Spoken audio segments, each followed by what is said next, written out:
这是耶和华所定的日子，我们当欢喜快乐。感谢天父上帝，让我们再次来到主的宝座前，同心敬拜。现在我们一起用祷告的心，从关心教会的圣工开始。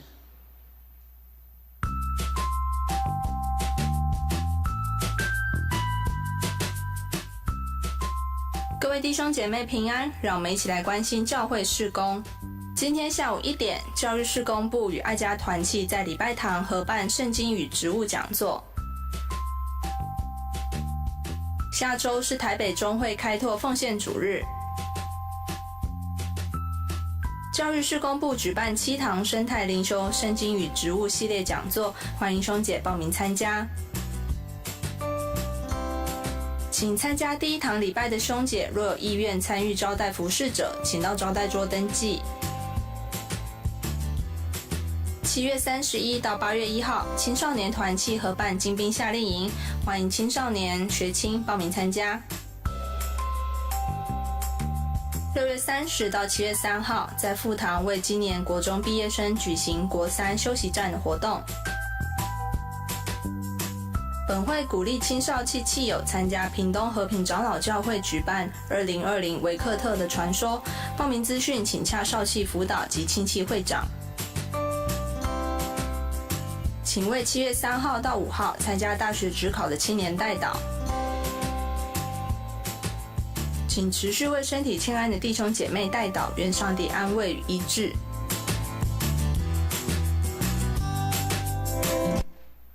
感谢主将生命的话语赐给我们，一起来看周报上的金句，一起来读2次。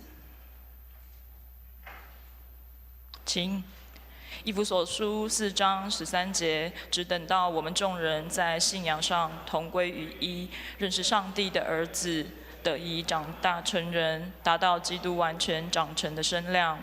以弗所书4章13节，只等到我们众人在信仰上同归于一，认识上帝的儿子，得以长大成人，达到基督完全长成的身量。请大家一同站立，我们同心来祷告。阿爸，我们满心感谢赞美你，再一次用感谢来到你的施恩宝座前，感谢我们能被你拣选。我们原是不配，但你差了你的独生爱子，使我们与你和好。耶和华以安慰锡安和锡安一切的荒场，使旷野像伊甸，使沙漠像耶和华的园囿，在其中必有欢喜、快乐、感谢和歌唱的声音。我们要以感谢为献祭给你，又要求告耶和华的名。愿人以感谢为祭献给你，欢呼述说你的作为。世界需要你的怜悯，特别像现在这样困难的时候，我们不明白你的旨意，但爸爸，我们相信你的意念高过我们的意念。越是我们不明白的时候，就越要转向寻求你。求你降下你的智慧、光明、纯全，让我们领受，也回到起初爱的样式。然而我们明白，我们在很多地方仍然犯了罪，得罪了你。圣灵啊，求你的光光照我们，照出我们的罪眼，使我们能够认罪悔改，更新我们的生命，使我们得着真自由。亲爱的主，我们渴慕你，愿你悦纳我们的敬拜，我们颂赞你的名，求你的同在永远不离开我们。天父，我们要用你教导我们的主导文来同声祷告。我们在天上的父，愿人都尊你的名为圣，愿你的国降临，愿你的旨意行在地上，如同行在天上。我们日用的饮食，今日赐给我们，免我们的债，如同我们免了人的债，不叫我们陷入试探，救我们脱离那恶者。因为国度、权柄、荣耀，全是你的，直到永远。阿们。弟兄姐妹，现在让我们用诗歌来赞美我们的主。一起拍手，主，我们要对你说，你是配得我们称颂的主。主，我们要全心来赞美你。主，我要全心称颂，我要全心称颂我的主。你拯救我，是我的完全。主，唯有你能让我心歌唱，我要全心称颂我的主。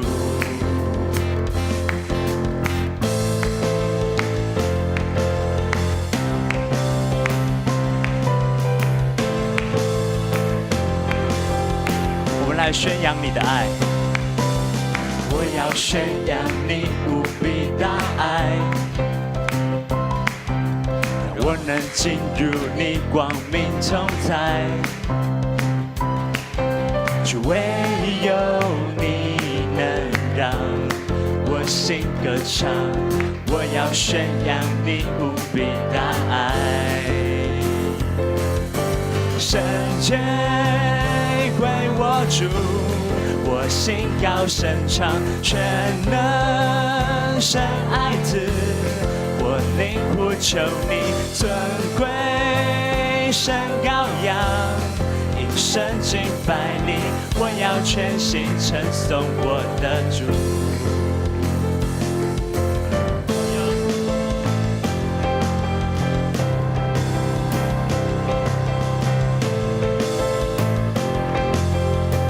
主，我们要宣扬，我要宣扬你无比大爱，让我能进入你光明同在。主，唯有你能让我心歌唱，我要宣扬你无比大爱，圣洁归我主，我心高声唱，全能神爱子，我灵呼求你，尊贵神羔羊，以神敬拜你，我要全心称颂我的主。圣洁归我主，我心高声唱，全能神爱子，我灵呼求你，尊贵神羔羊，以神敬拜你，我要全心称颂我的主。的救主，全地的救主，全地的救主，耶稣，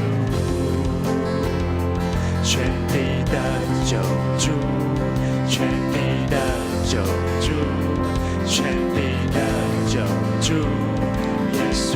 主，我们呼喊你是全地的救主，全地的救主，全地的救主，全地的救主，耶稣，全地的救主，全地的救主，全地的救主，耶稣，圣洁归我主，我心高声唱，全能神爱子，我灵呼求你，尊贵神羔羊，以神敬拜你，我要全心称颂我的主。圣洁归我主，我心高声唱，全能神爱子，我灵呼求你，尊贵神羔羊，以神敬拜你，我要全心称颂我的主，我要全心称颂我的主，我要全心称颂我的主。就是我们称颂你，掌声荣耀都归于你。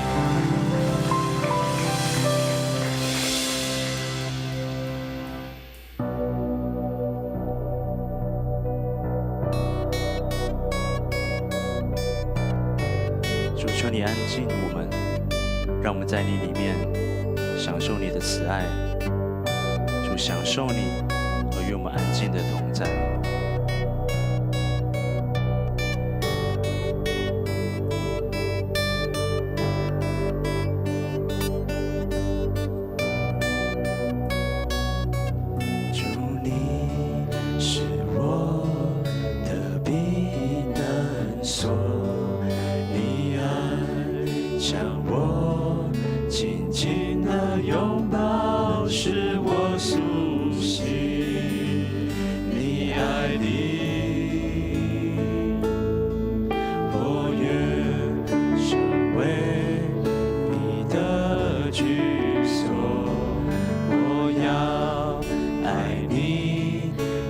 永远坚定的爱你，亲近你，主，我愿让你来拥有我的心，不再用力坚持依靠我自己，愿你每句话语都成为我命定，改变我生命，一步一步与你更靠近，走进你心意。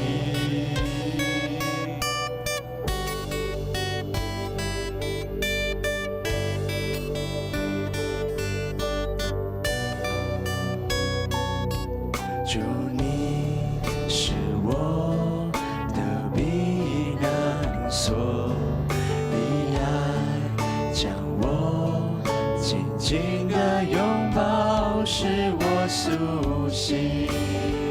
你爱里成为我愿成为你的居所，我要爱你，要永远坚定的爱你，亲近你，主，我愿让你来拥有我的心，不再用力坚持依靠我自己，愿你每句话语都成为我命定，改变我生命，一步一步与你更靠近。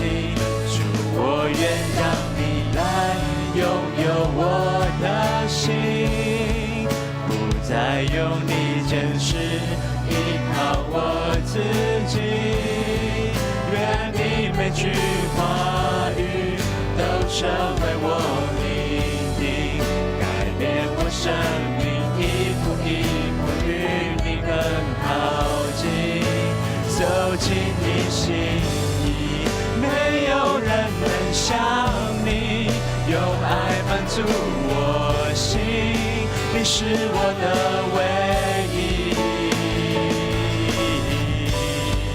没有人能像你用爱满足我心，你是我的唯一，主，你是我的唯一，没有人能像你用爱满足我心，你是我的唯一，没有人能像你用爱满足我心，你是我的唯一。主，我愿让你来拥有我的心，不再用力坚持依靠我自己，愿你每句话语都成为我命定，改变我生命，一步一步与你更靠近。主，我愿让你来拥有我的心，不再用力坚持依靠我自己，愿你每句话语都成为我命定，改变我生命，一步一步与你更靠近。主，我愿让你来拥有我的心，不再用力坚持依靠我自己，愿你每句话语都成为我命定，改变我生命，一步一步与你更靠近。主，我愿让你来拥有我的心，不再用力坚持依靠我自己，愿你每句话语都成为我命定，改变我生命，一步一步与你更靠进你心意。是的，全能的父，我们的阿爸，我们真的是要在你的面前同心敬拜的时候，要再一次说，我们不坚持倚靠自己，乃是要全然的仰望交托。恳求父神，你在这个时刻，圣灵充满在我们里面，让我们的心能够打开，没有自己，唯独让父上帝你坐在我们心的宝座上面，让我们的开口，让我们的心灵都能够诚实的与你相会，也再次要经历到我们亲近主，主你就亲近我们，这种生命极其亲密的关系。我们感谢赞美，奉耶稣基督圣名，阿们。请坐。感谢主，在大环境改变的过程中间，我们仍然可以按着他所预备的时刻一起来敬拜。年轻的朋友可能是跟着妈妈、跟着家长一起来，我们有看到小朋友，但是也有人第一次到教会、到天父上帝的面前。我们今天特别有一位新的朋友，邓弟兄，请你起立好吗？我们拍手欢迎他。谢谢，请坐。他是住在屏东。那他现在在元能会工作，就在公馆福和桥头那个地方，自己一个人在北部。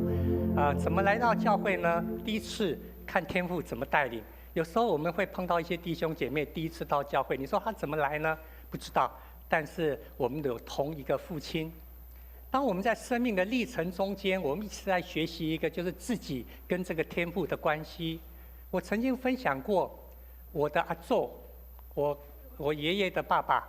在1896年，从福州从中国坐船从基隆上来，在基隆那边本来要做生意，有一件事情，后来就辗转到新店了。所以我们常常说我们是新店人，就是从1896年代那时候开始，那个时候马偕牧师还在，新店教会是他开拓的，所以我的阿祖是马偕洗礼，现在在新店教会的会籍部你还看得到，所以我的阿公。爷爷就在新店，我们知道我的阿祖、我的阿公，他们在新店开了一家什么店？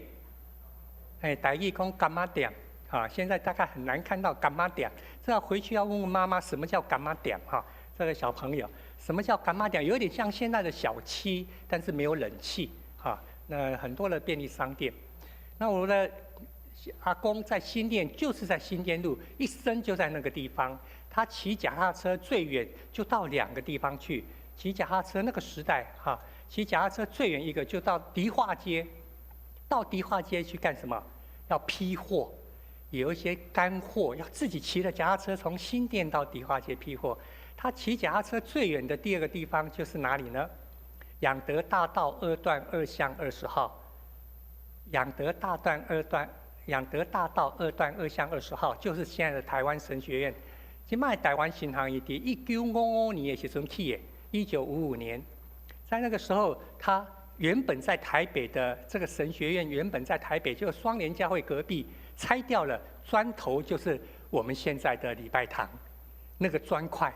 1955年那个拆掉了砖块，我们把它买过来，我们在1958盖了这个礼拜堂。所以台湾神学院在仰德大道2段2巷20号，在1955年的时候。开始包括礼拜堂，包括教室。我的爸爸那时候是读神学院最后一届，我的阿公开柑仔店，所以他有时候就从新店就载一些东西，那载到了从新店骑到仰德大道2段2巷20号，你看看多远我不知道那个时候脚踏车要骑多久。这是我从哪里听到的？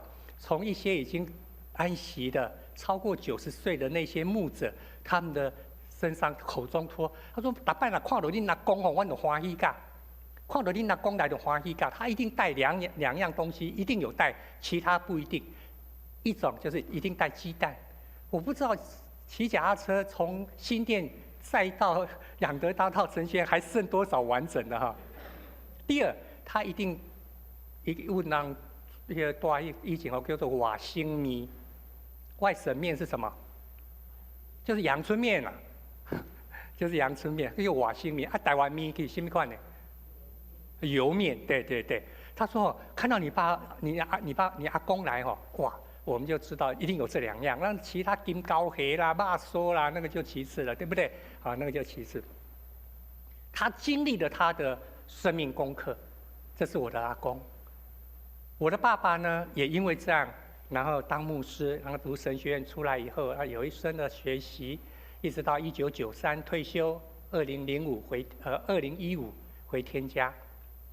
也在这样的一个氛围中间，我发现我再怎么走，生命再怎么走，都逃脱不了或超越不了他们的范围，对不对？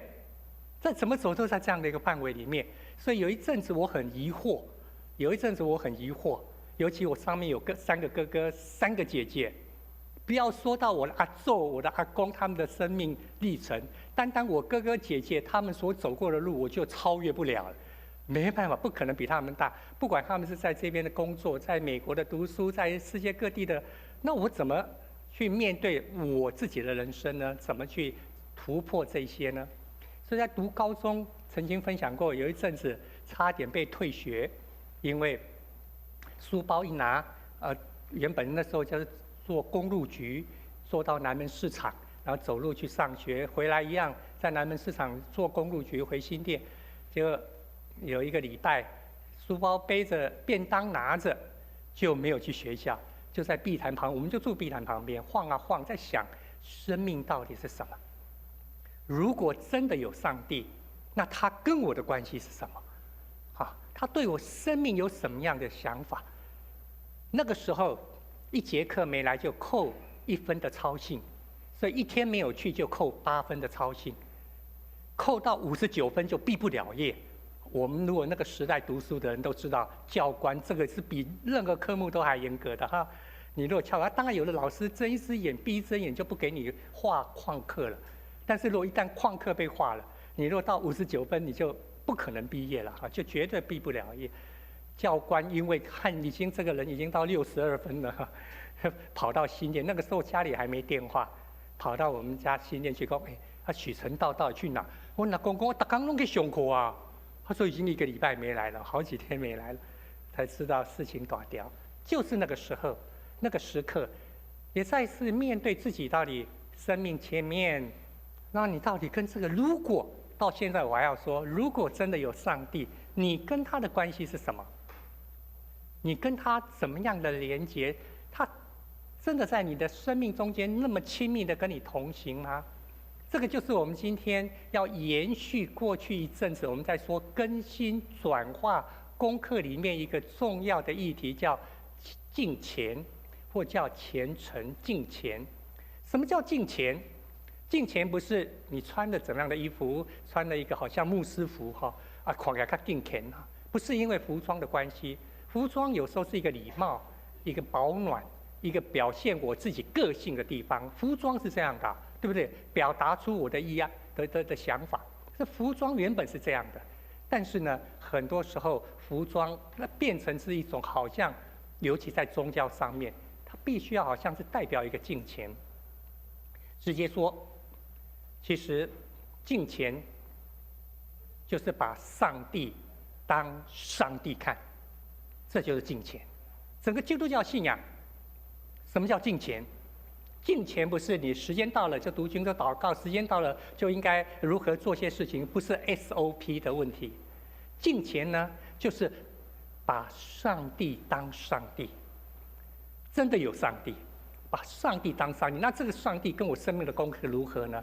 因此，我们今天很快，特别在我们的周报里面，我弄了很多的空格，看看我们可不可能跟着空格，然后你知道我今天在讲什么，这叫填充题。如果万一你今天填不了了，我们在招待处有完整版的讲道片，你可以拿回去看，或者你上网自己再去看，因为这是一个把上帝当上帝啊！你有没有把上帝当上帝？你到底有没有把我当一回事？这句话听过没有？男女恋爱的时候，夫妻吵架的时候，有没有听过这句话？你有没有把我当一回事啊？这件事情没有那么容易。从1986年神学院毕业开始服侍，去过很多教会，那师母是我最重要的帮助。好，我们一起，因为其他的行业大概很少像牧师娘一样，你可能必须要很大比例的配合牧师。我虽然自己服侍那么久，印象还非常深刻。2013年有一次已经来到我们教会了，那大概9月的时候，有人在马偕住院，我听到了摩托车骑了，跟办公室讲一下，摩托车骑了就要去了。还好，出发不久接到一个电话，一看，哎呦是师母来的，我赶快接哈，对不对？一接他就说，你到哪了？我在等你啊。我想说，你等我干什么？我现在要去探访，你等我干什么？他说，我在等你啊，不是要去马偕探访吗？你发觉吗？我们这中间有什么落差？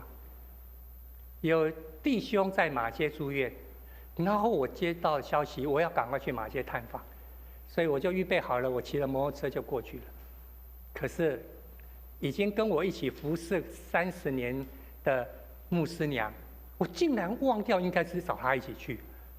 她已经预备好了，她已经在家，因为她听到干事说，有人什么人在马偕里面，所以牧师公两面要去。牧师要去，没有提到牧师娘，但是牧师娘是附加的，就跟着牧师就一定要去。就我竟然忘掉，在他还好才到承德路，赶快回过头来，没有跟他说我忘掉了。那我事实上真的忘掉。这种事情会发生吗？会。你有没有把我怎么样当一回事？你有没有把我当一回事？孩子会跟爸爸妈妈讲，你有没有把我当一回事？爸爸妈妈会跟孩子讲，你有没有把这个家当一回事？我们在一些亲密关系上面，我们在一些被邀请去参与的职分上面，或者换另外一个角度说，上帝给我的恩赐，给我的机会，为什么跟别人不一样？那我有没有把这个当一回事？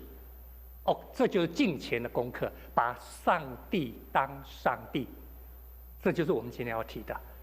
如果这样的话，你的生命的功课会有所不同。当你在泡汤的时候，当你在看电影的时候，当你在郊游的时候，当你在跟人家谈生意的时候，你如果把上帝当上帝，把上帝当一回事的话，敬虔在你的生活的每一个角落，敬虔在你所面对的每一个苦难、每一个挑战。所以在这个礼拜的周报，因为这几个礼拜我们在写约伯记的金句，有一些弟兄姐妹说写不出来啊，所以我特别插播一段，在我们的周报里面写到约伯记到底给我们什么功课哈？当然太简短了，整个约伯记那么长，我是很简短的，盼望有这样的一个反省，让我们呢在走约伯记的时候，能够继续把金句抄写的下来。这是生命中间一个最基本也是最重要的功课。如果我听到有上帝了，那我有没有把上帝当上帝？有没有把它当一回事？这是敬虔的功课。所以我们要请佩莹执事先带领我们来读这段保罗给提摩太的一个劝勉，提摩太前书4章6到10节。你若把这些事提醒弟兄们，就是基督耶稣的好执事，在信仰的话语和你向来所服从的正确教义上得到了栽培，要弃绝那世俗的言语和老妇的无稽传说，要在敬虔上操练自己，因操练身体有些益处，但敬虔在各方面都有益。他有现今和未来的生命的应许，这话可信，值得完全接受。我们劳苦努力，正是为此，因为我们的指望在乎永生的神，他是人人的救主，更是信徒的救主。第8节这么说，预备来，因操练身体有些益处，但敬虔在各方面都有益。他有现今和未来生命的应许。所以我刚刚说敬虔是什么？敬虔就是你把它当一回事。你把上帝当一回事，上帝就把你当一回事。啊，不是说上帝用交换，而是当你把上帝当一回事的时候，你的态度、你的心、你的角度、你的思考，才会接近他的心意呀。两个人才有对话。当你把你的女朋友当一回事的时候，两个人才有对话。当你把你的先生当一回事的时候，两个人才有交流，才有对话。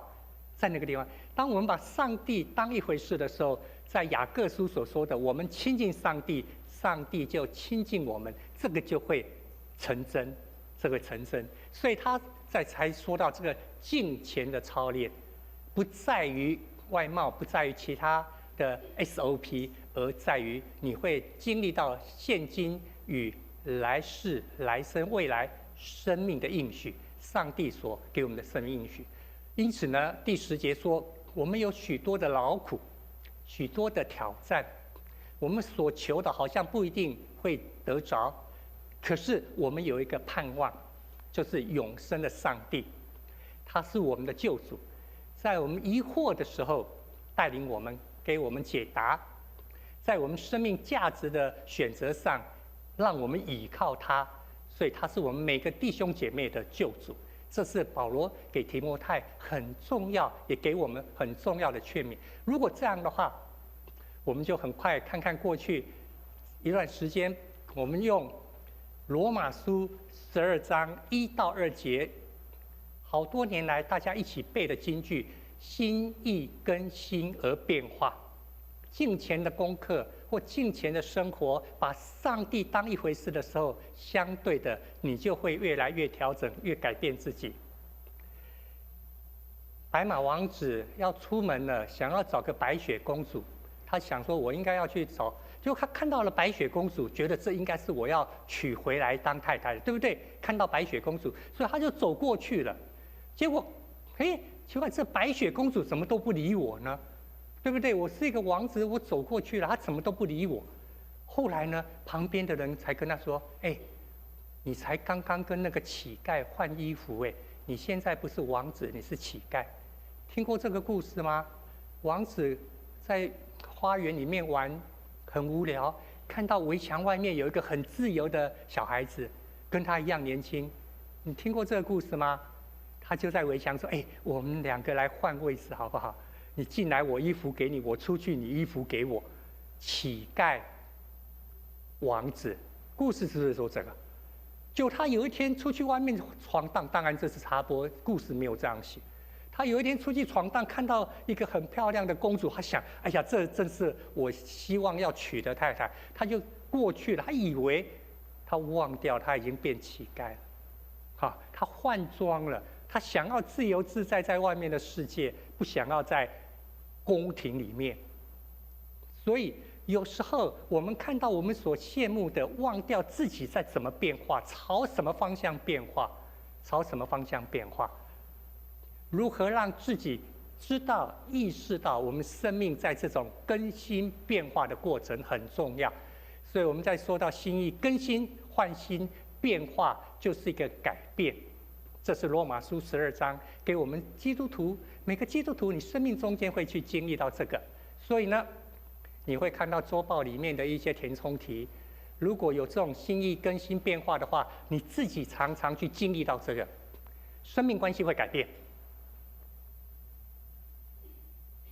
你跟你的好朋友有同样的理念，你们会开始改变。当你心意更新变化的时候，跟你的姐妹、跟你家里的弟兄、跟家人关系会改变，会调整。夫妻的关系你会改变，生命关系会改变。以前常常没有意识到、没有感觉到，但是越来会越经历到那个关系的意义跟重要性。关系绝不仅止于在外表的扶持、吃饭，大家一起把家里打扫干净，生命关系会改变。再来，你的价值意念会改变。生命关系改变，在圣经里面我们常用到，就浪子回头，他原本以为他只能够成为雇工，回来顶多做起来的尾巴呀，对不对？没想到会改变，仍然是天父的儿子。你的价值意义会改变，你会常常想到撒该到底在做什么，把他所有的一半给穷人，他到底在做什么？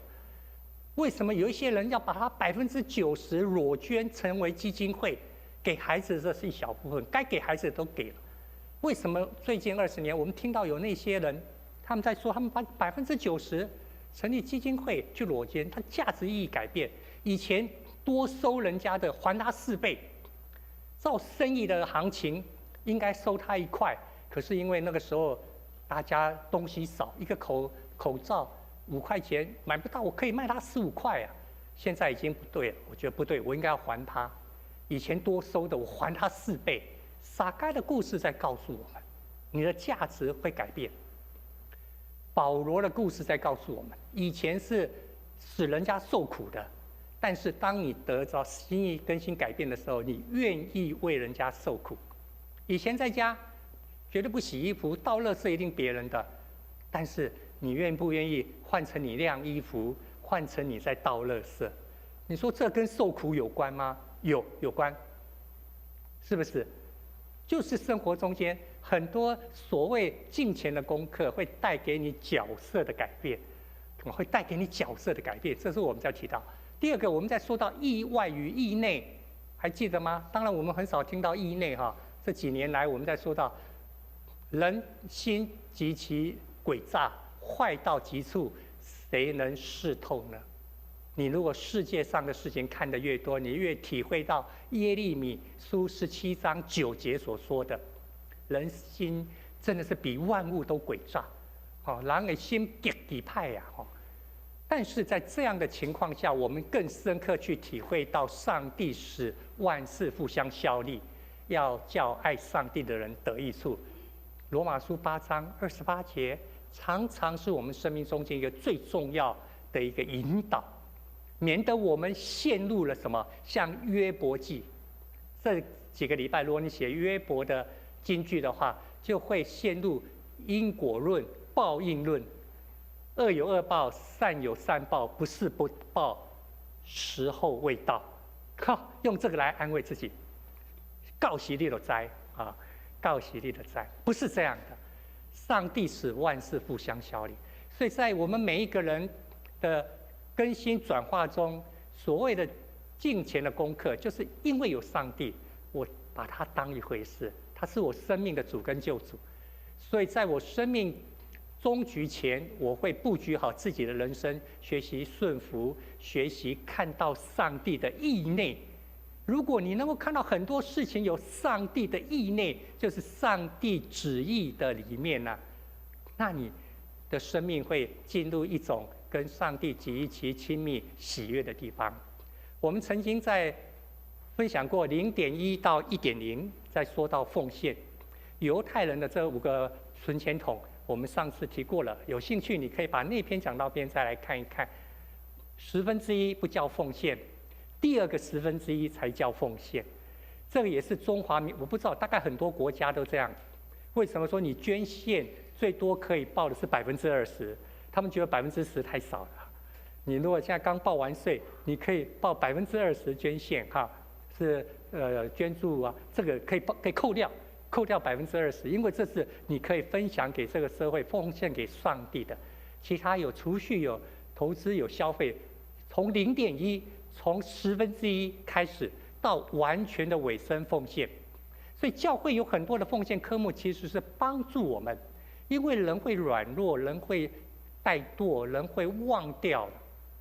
可是包括我们主日的奉献、约定奉献，告诉我们随时把握机会，没有人知道你有明天哦。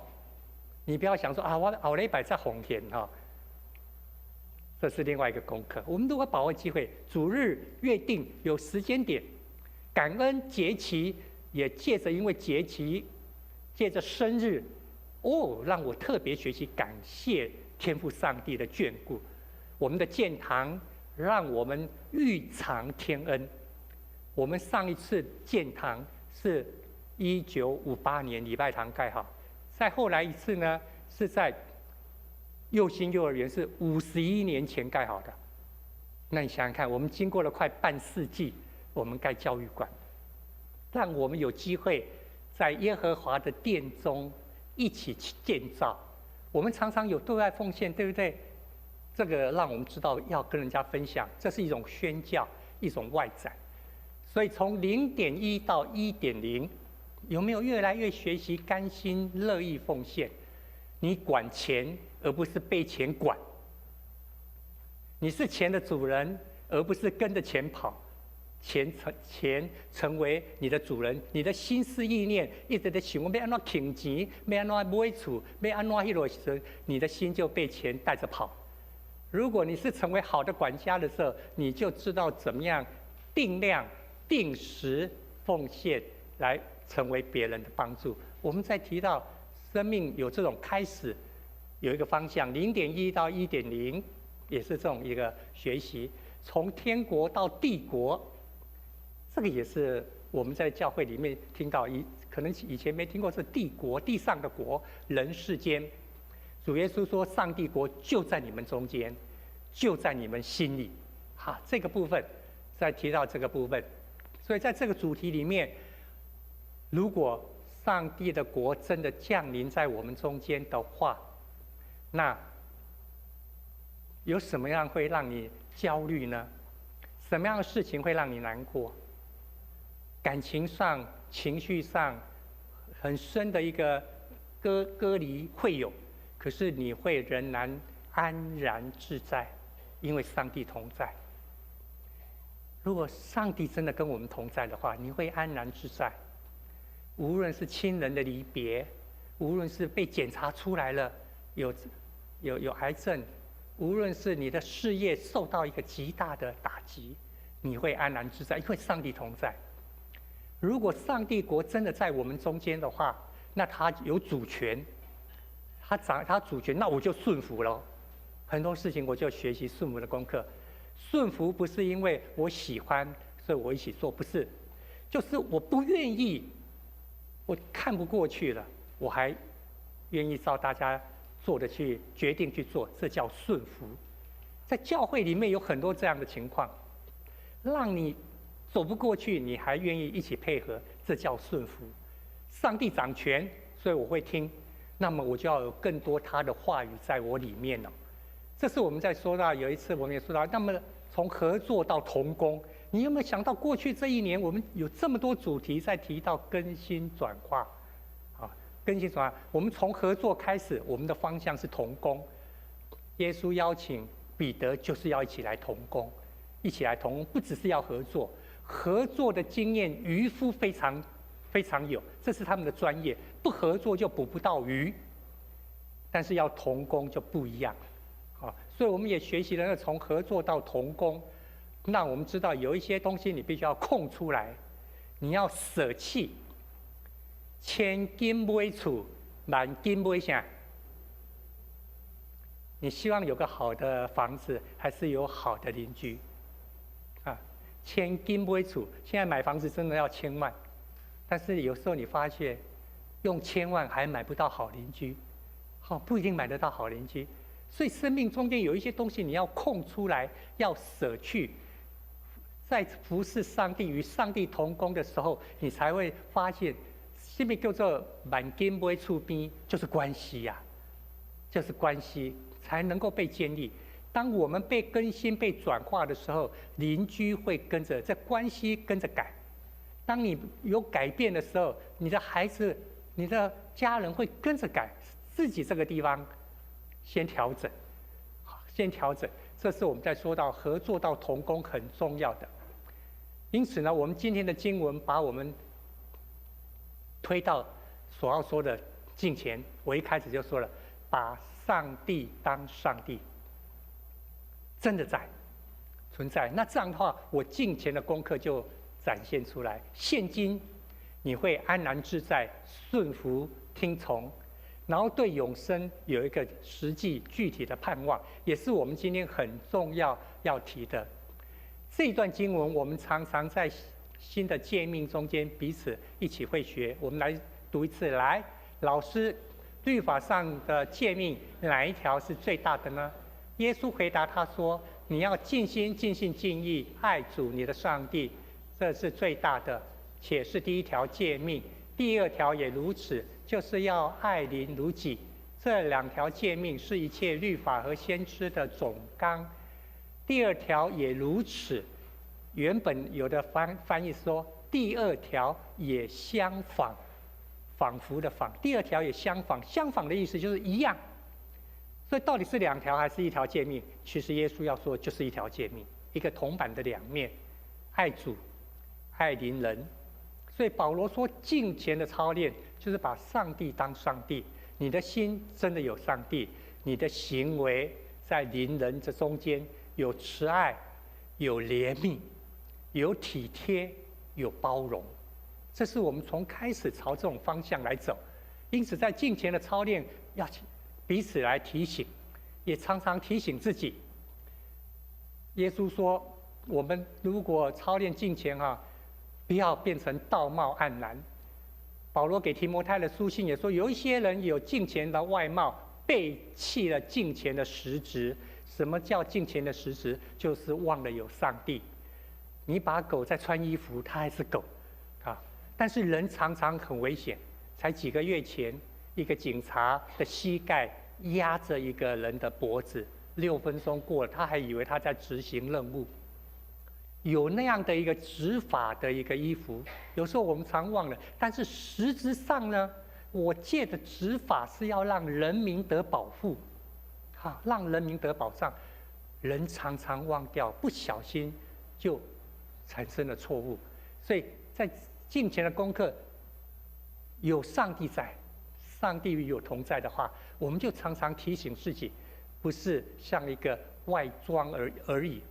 第二个，我们也要提醒自己，敬虔会让你获利哦。你敬虔到教会，敬虔参加一些团体，真的会让你获利哦。可是不是为了这样。保罗说，不要以敬虔为得利的门路。这20年来，20-30年来，我们每4年就看足球比赛世界足球比赛，我自己也很喜欢看，所以那个时间大概都是决赛都是在6月到7月。前后超过1个月那你就看大家在比。20年前贝克汉，他是一个非常让人家聚焦注目的，我们都还记得。到现在我们都还非常欣赏他。当然我们要知道，这些人有时候有一些阶段至少他的婚姻已经20年了他的婚姻，因为我们常常看到一些名人卡不丢的婚，卡不丢的迄实在是拍某音大家聚焦在他们身上但是他跟他的太太那个歌手，他们在一起虽然也曾经吵架，但是已经21年了，是1999年毕业。他也是联合国的亲善大使，特别对儿童的亲善大使在关心。不过他自己反省到一件事情，因为在2003年，他是英国，对所有的英国大英帝国的百姓来说，梦想的就有一天我可以得一个什么大英帝国勋章，跟打仗没有关系，但是因为你的贡献，你会得到女王给你的一个勋章。这个大英帝国勋章总共分成4级，不管哪一种，你只要能够得一个，这是所有英国人一生的梦想。他家族里面如果有一个人得这种勋章全家都非常觉得荣耀。贝克汉他自己在2003年的时候，有一次跟他的经纪人的对话中间，他自己也反省意识到说这种毛病出来了。想要以这样，不是想，其实他很自然的在做那些公共的利益，但是心里面还在渴望那个大英帝国勋章甚至那个唱歌的，他说旁边，你看那个唱歌的，他有什么贡献，竟然可以得到，我为什么不行？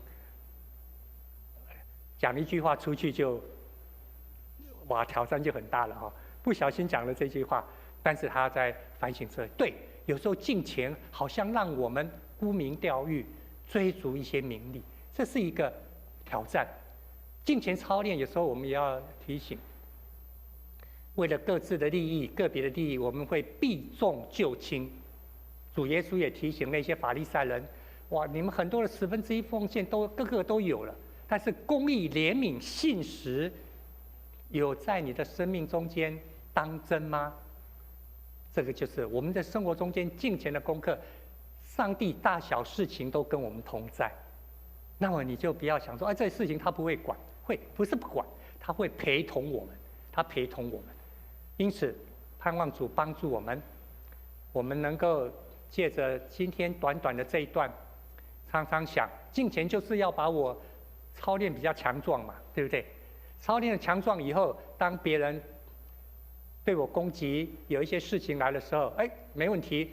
我不会卡不丢，就哎呦我好受伤哦。我们今天常常是听到一些被一呛就啊不理你了，不会，因为我们知道在这个言语背后有那种属灵的征战。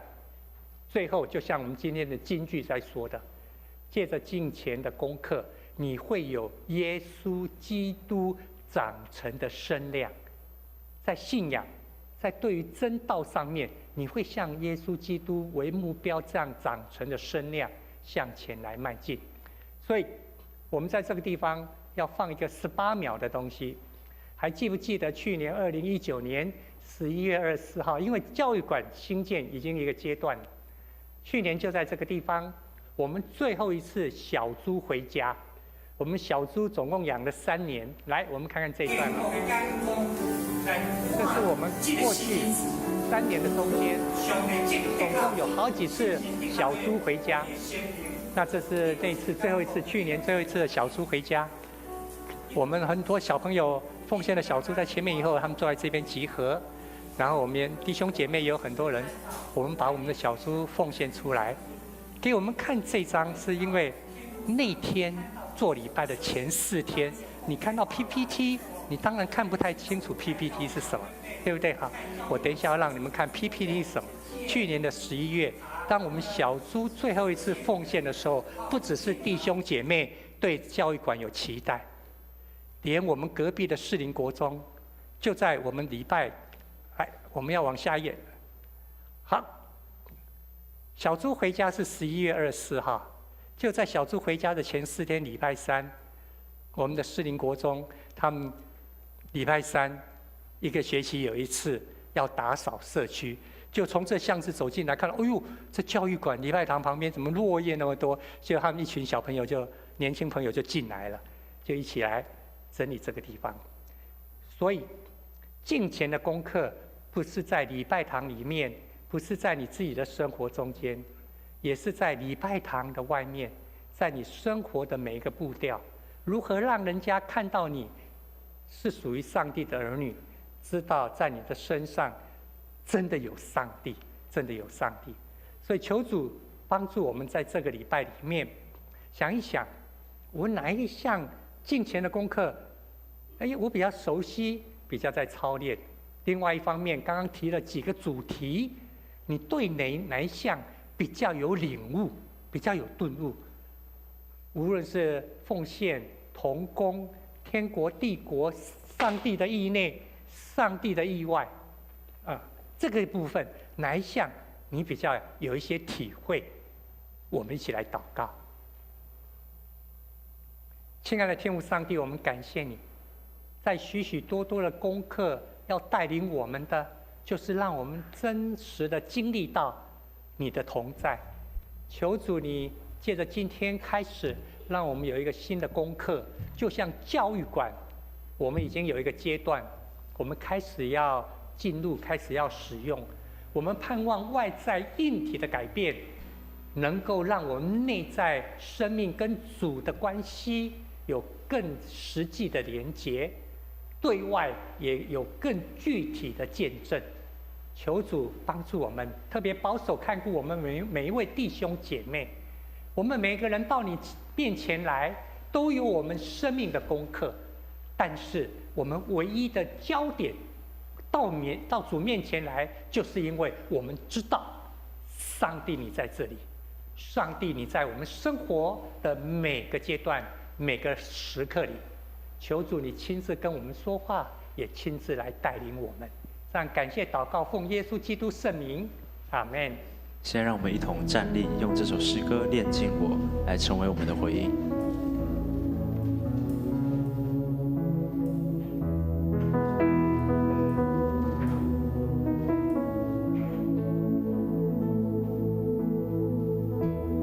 炼净我，使我更像你。吸引我，使我更爱你。所有梦想和脚都放在你脚前，我也完全顺服。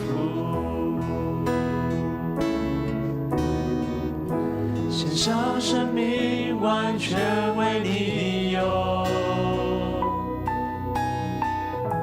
放下自己，为你的荣耀，全心跟随，活出你呼召，丰盛，我只愿为你活。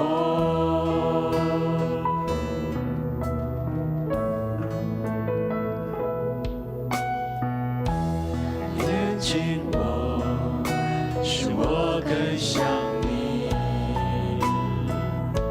吸引我，使我更爱你。所有梦想和骄傲都放在你脚前，我要完全顺服。献上生命，完全为你用，放下自己，愿你的荣耀，全心跟随，活出你呼召，父神，我只愿为你活，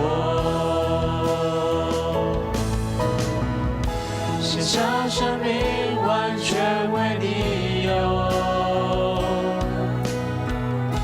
放下自己，愿你的荣耀，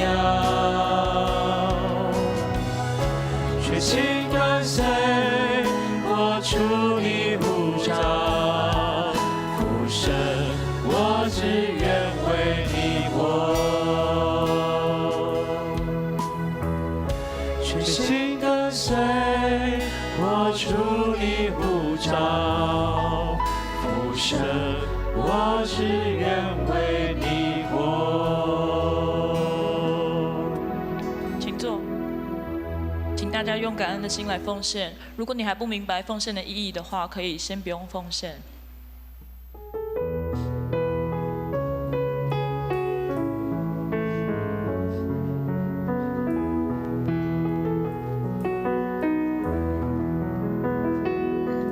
你的恩典每天够我用，总有困难也不会逃避，有你与我一起，我还惧怕什么？赐我勇气去改变自己。哦，耶稣，耶稣，耶稣，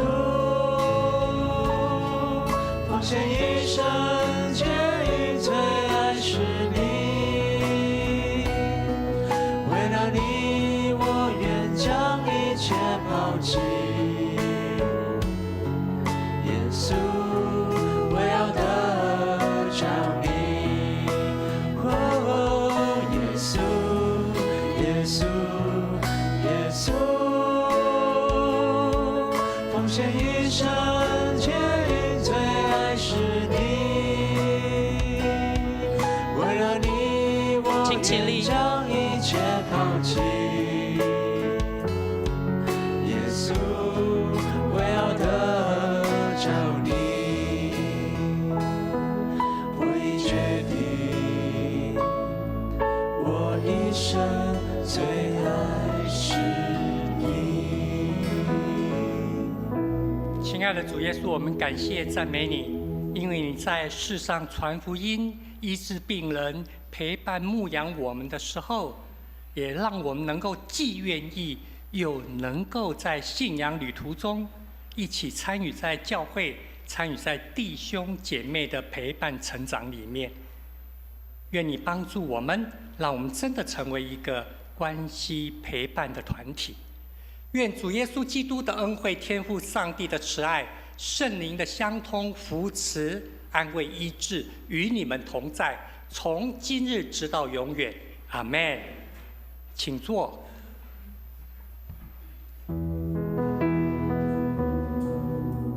今日礼拜到此，请待订阅后再离开，祝福大家平安。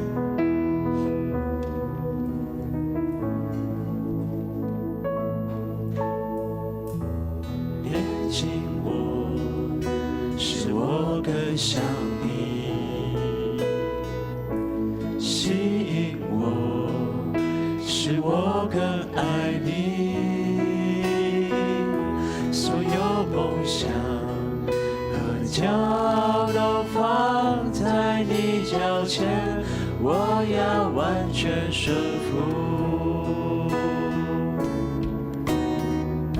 献上生命，完全为你用，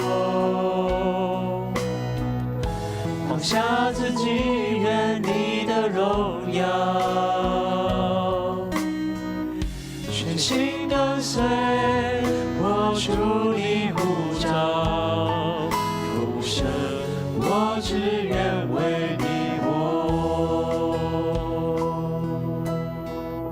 全心跟随。我出你呼召，复生，我只愿为你。